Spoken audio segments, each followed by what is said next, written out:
Hi there, it's Jacqueline, here to help you set up a pay schedule.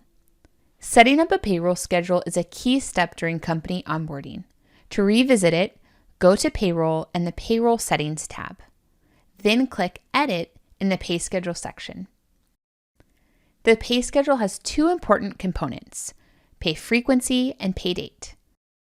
Pay frequency means the time frame that an employee worked, and pay date is the day they'll receive wages for that pay period. If there's a delay between the pay date and the pay period, it's called paying in arrears. This is a common choice for hourly employees because it allows time to verify hours and process payroll. Gusto supports multiple pay schedules, including weekly, bi-weekly, semi-monthly, or monthly.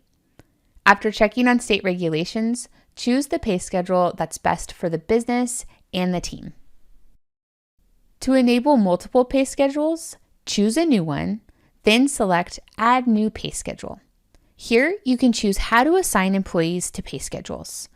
Everyone can be on one schedule, or you can assign pay schedules by compensation type, by employee, and even by department.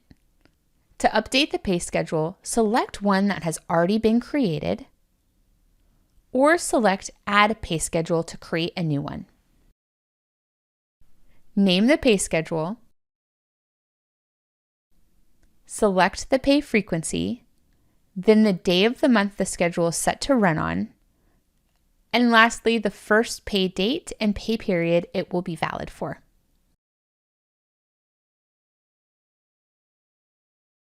Once you've selected your new pay schedule, review and submit it.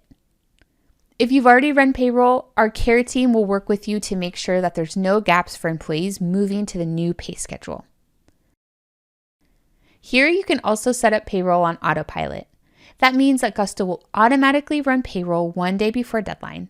This feature is great for salaried employees whose pay doesn't vary. With Gusto, it's easy to choose and manage pay schedules all in one place.